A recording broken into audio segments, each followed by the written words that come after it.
A suprema paz é um estado de consciência. E para chegar a esse estado, o caminho é aquele que a humanidade terrena, devido ao seu atraso espiritual, ainda não se decidiu a trilhar: o caminho do amor e da justiça. Páginas de Espiritismo Cristão, capítulo 50, quarta edição, Rio de Janeiro, FEB, 1993. A pequena comitiva de Cepé se preparava naquela manhã outonal para mais uma jornada.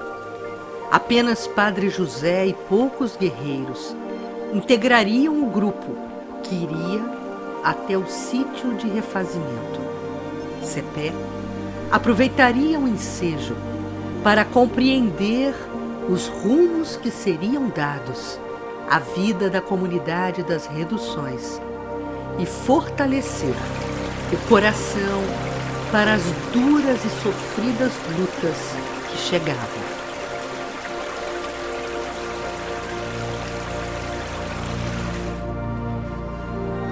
A título de retrospectiva, vamos relembrar o Tratado de Madrid, acordo firmado entre as forças palacianas colonizadoras de Portugal e Espanha, que combinaram, em 1750, a redefinição das fronteiras entre as Américas portuguesa e espanhola, anulando o que ficara estabelecido no Tratado de Tordesilhas.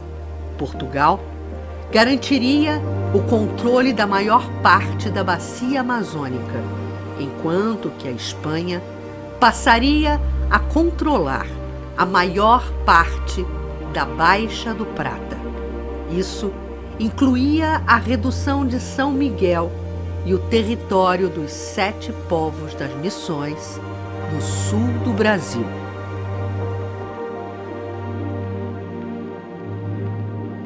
Ao final de vários dias, a caravana atravessou a campina e desmontaram num capão de mato, onde um pequeno riacho de águas cristalinas murmurava, acariciando as pedras limosas.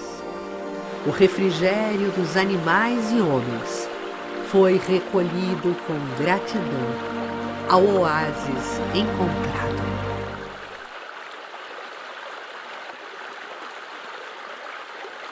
Estamos muito próximos do nosso destino. Iremos quedar por aqui para uma sesta até o meio da tarde. Ao entardecer, na retomada do caminho, divisaram um vulto imponente no horizonte. Cacique Cepé, veja, adiante, a pedra grande.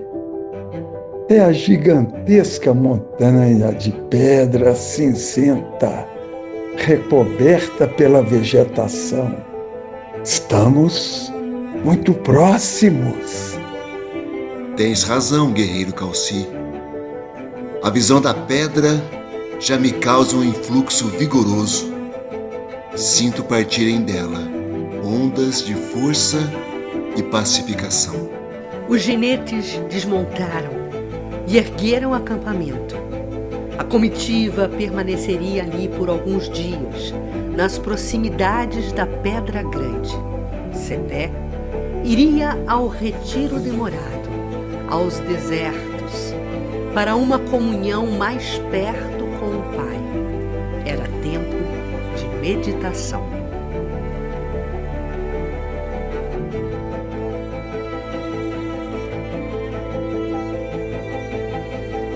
Quando a madrugada começou a ceder espaço à luz do dia, o cacique despediu-se dos companheiros e afastou-se, com a alma plena de felicidade e gratidão, rumo ao seu templo da solidão e reencontro interior. Circundou a grande elevação em busca da passagem que dava acesso ao topo. Estava um pouco obstruída pela densidade do mato que crescera nas últimas luas desde que ali estivera. Afastou a ramagem, buscando preservá-la o quanto possível, e iniciou a subida.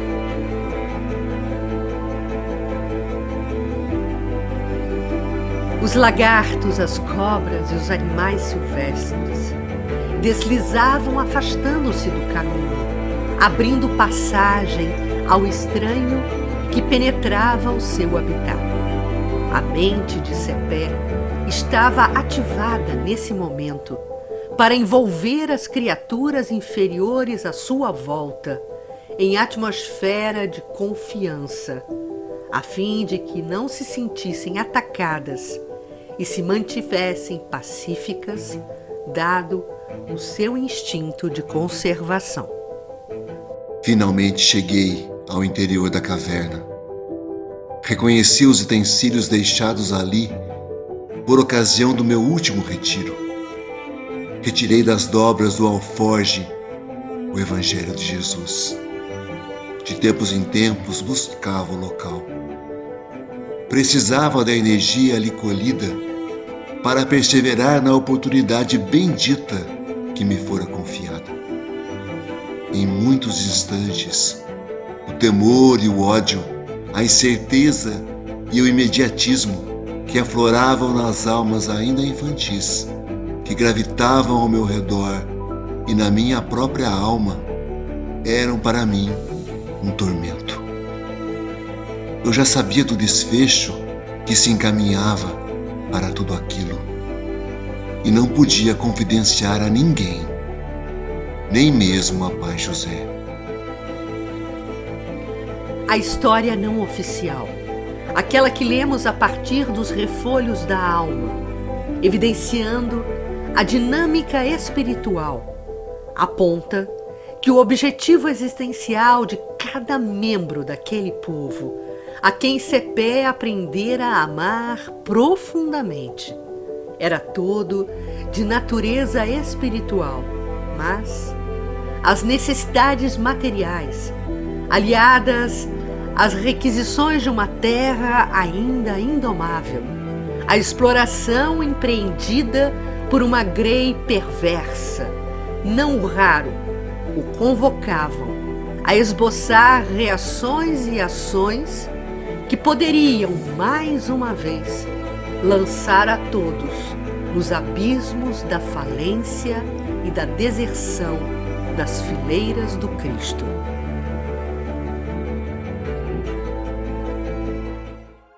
O isolamento voluntário era, por esta razão, o recurso que a sua alma buscava, orientada pelo Mestre dos Mestres, para nutrir-se e manter a rota acertada com os benfeitores amoráveis que avalizavam a sua luta de redenção.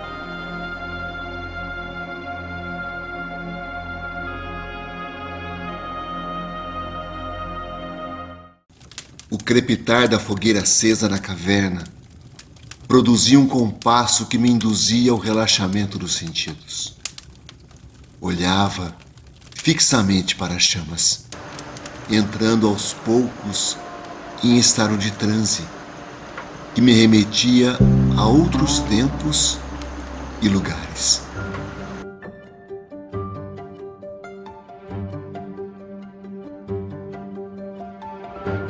Os últimos redutos rebeldes devem ser submetidos a qualquer custo. A lei deverá ser imposta a todos, porque o iluminado é o enviado de Deus para que os homens encontrem a paz. Tens a fala do profeta. Não nos detenhamos diante das dificuldades. A palavra de ordem é prevalência. As pesadas armaduras, não permitiam que Sepé se visse. Identificasse o estado de agitação do profeta, a sua inquietação a refletir-se nos olhos que brilhavam injetados, segurando lágrimas que teimavam em cair.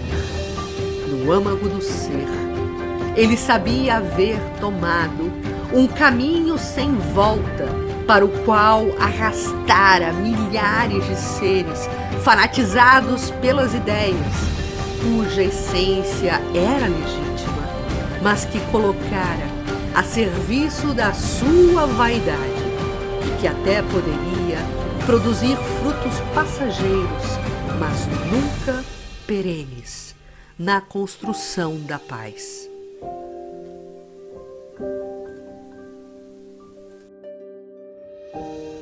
Honorável São Miguel, querido benfeitor que me acompanha desde as remotas eras entre os povos do Oriente, preciso do seu apoio. As reminiscências me desarmonizam. Sepé percebeu que se formava na abertura da gruta uma figura que lhe passou o sentimento de alerta. Em visão mediúnica, identificou o visitante, um guerreiro com as mesmas vestes e insígnias daquele que visualizara na imagem do deserto, confabulando consigo junto ao exército. Ele trazia grossos pergaminhos enrolados, que foi estendendo e abrindo, enquanto Sepé, com as percepções acentuadas, anotava as fórmulas, desenhos, cálculos ali descritos. Compreendeu naquele instante que todas elas eram destinadas à produção de armamentos iguais àqueles que os invasores traziam em seus exércitos e que tanto ele quanto Padre José já haviam estudado e avaliado a conveniência da produção para a defesa das reduções. Concito a unir os povos e massacrar os infiéis. Veja as cenas: o morticínio dos povos missioneiros, a destruição, os incêndios devorando os campos onde florescem as colheitas, o céu ocupado com grossas nuvens de fumaça. Foi neste momento que o espaço da caverna pareceu ampliar-se e transformar-se em outra paisagem. O cacique viu-se à beira de um grande precipício, onde um mar fuliginoso com substâncias putrefatas borbulhava e do qual fisionomias macabras assomavam, voltando a submergir, muitas vezes soltando gritos, uivos e impropérios. Outras, mais sofridas, expressando mais dor do que maldade, bradavam. Profeta, salve-nos. Não nos deixe morrer. Outra vez não. Essas últimas foram apresentando à visão do cacique uma rápida transformação, e ele as percebia com as expressões características do seu povo amado. Sepé, voltando do transe, refletiu. Sabia como armar os seus guerreiros. E como sabia? O conhecimento sobre a pólvora, a fundição dos metais, a arquitetura de canhões e mosquetes e seus manejos eram, para mim, algo primário. Se quisesse, aperfeiçoaria em muito as armas quanto as estratégias para vencer aquela guerra. Mas deveria fazê-lo? Arrasaria quantos exércitos invasores? Quantos crimes seriam cometidos? Quantas fogueiras de perversidade acenderia naquelas almas simples e em estágio de primeiros conhecimentos? E a pergunta mais importante: para quê?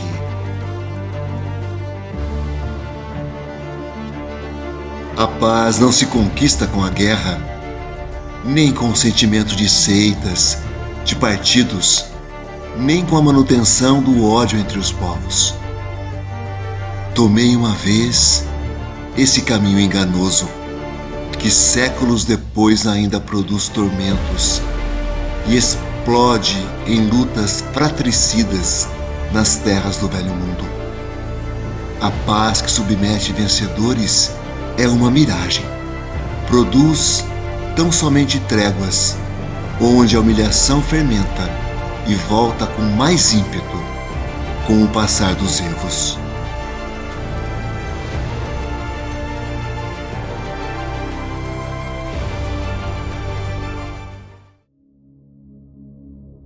Meu filho, percebi sua aflição e aqui estou. O cacique ergueu-se. A caverna estava plena de luz. A ambiência espiritual deixava-o apenas entrever a mão de tonalidade safirina e o grande foco de luz que lhe transmitia paz e confiança.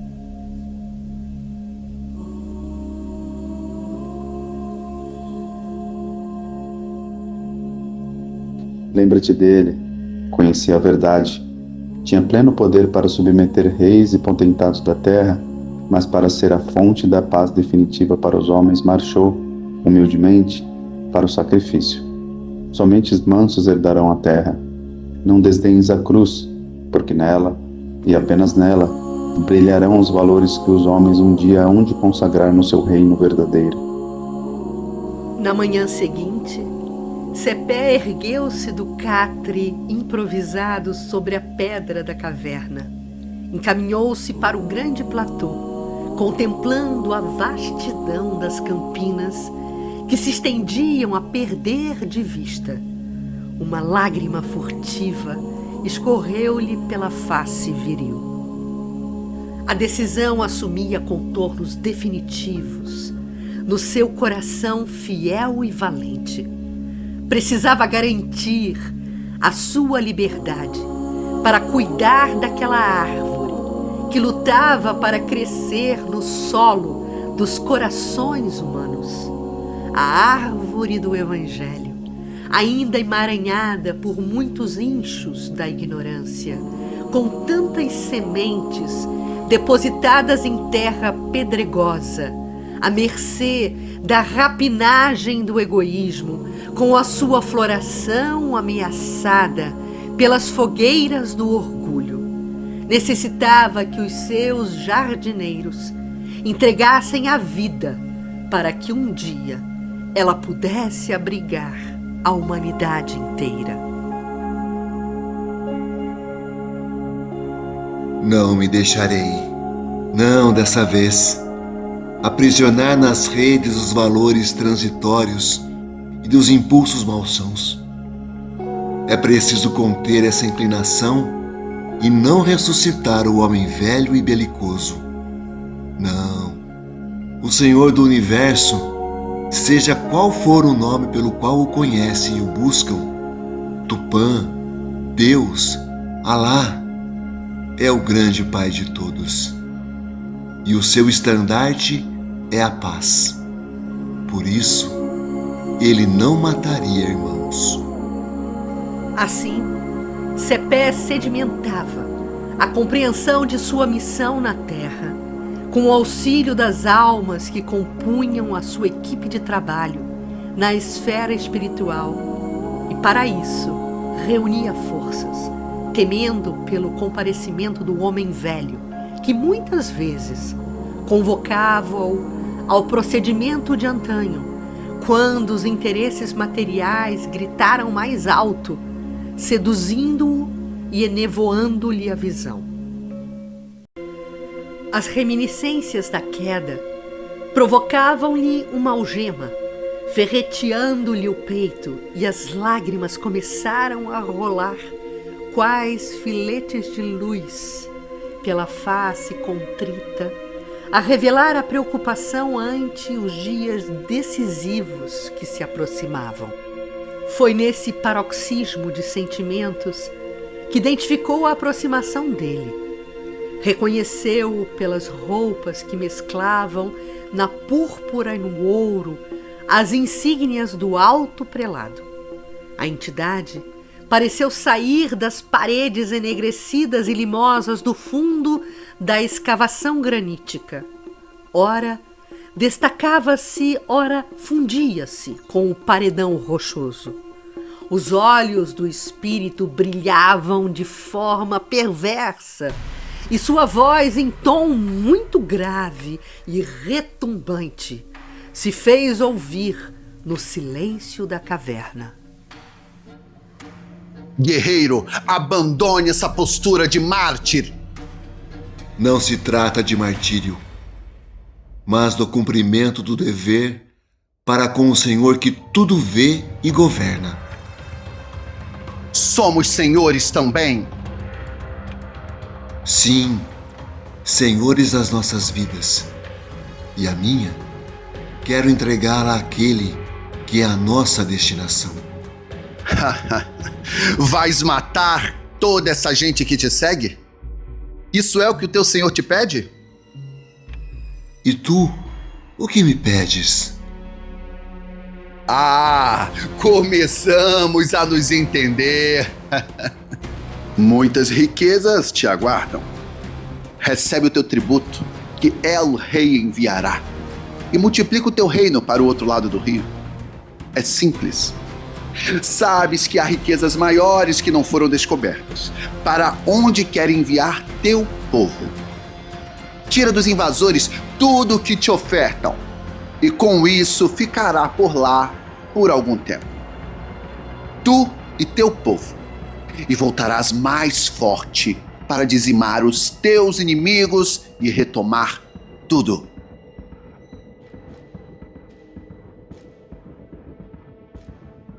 Recua, para que depois conquistes tudo.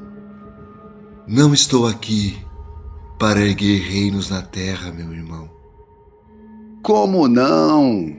És o poderoso cacique de São Miguel. Sabes que Alenmar és denominado imperador? Somente queremos a paz.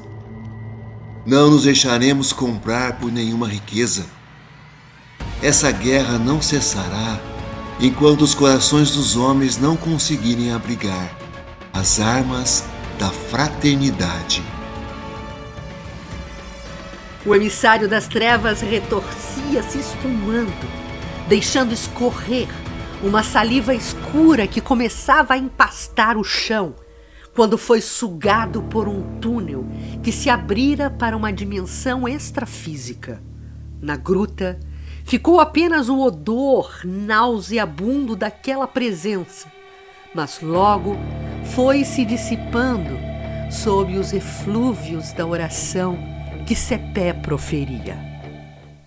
Muitos dias de mergulho íntimo e meditações transcorreram. Na última noite de retiro na caverna, uma vivência. Via-se em um grande salão. Poderia dizer que nele cabiam 10 naves da catedral, e era como se estivesse incrustado entre as nuvens. Tinha uma luz acolhedora que não lhe feria a retina e propiciava uma sensação de plenitude. Ouvia-se uma música suave, ambientando o local, que não possuía, como os da terra, uma delimitação com paredes de qualquer espécie. Era uma edificação criada por mentes superiores, que plasmaram ali um ambiente para a grande reunião que se estabelecia. Na grande assembleia estava uma representação da humanidade, ou seja, ela era composta de líderes que contribuíram em vários tempos para o avanço do orbe. Muitos tinham seus nomes esculpidos em monumentos terrenos, nas páginas de história dos povos, e a maioria eram espíritos que passaram pelas experiências no mundo no mais completo anonimato. O que se identificava no grande encontro era a profusão de nacionalidades, raças, credos, filosofias, ciências, cujas roupagens perispiríticas guardavam as características das últimas reencarnações ou daquelas nas quais as suas tarefas ainda os vinculavam. A reunião peculiar mostrava um momento tocante e significativo a sinalizar o futuro da humanidade. Um grande círculo foi organizado pelos servidores, que auxiliavam nas atividades ali programadas, um ao lado do outro, prelados, cientistas, filósofos, líderes e mulheres venerandas, homens simples do Oriente e do Ocidente. Iam um após o outro, de forma cadenciada, adentrando ao centro da formação circular. Era um anfiteatro, ladeado por magníficas colunas, que lembrava o alabastro adornado por formações de madrepérolas, mas com a aparência translúcida. Uma grande esfera luminosa estava posicionada no centro, e quando cada entidade ficava ao alcance desse jorro de luz, as insígnias e as roupagens que trajavam, plasmadas no laboratório do invisível e que até então denotavam a origem que tiveram na Terra, bem como as relativas à área de conhecimento onde se destacaram, aos poucos transmutavam-se em uma alva, simples e iluminada túnica, sem qualquer diferenciação. Ali estavam espíritos cujo trabalho, devotamento e abnegação, forjados nas múltiplas experiências exitosas, agora vivenciavam o amor incondicional, suplantando quaisquer sentimentos de castas, orgulhos ou supremacias. Eram cidadãos do universo. Eram verdadeiramente os integrantes da família universal. Me deixei ficar ali por algum tempo, fruindo da magnitude daquela visão que era a prova irrecusável do caminho que deveria trilhar, para que, no longe dos tempos, também, algum dia, pudesse envergar a túnica simples e despojada de cidadão do universo.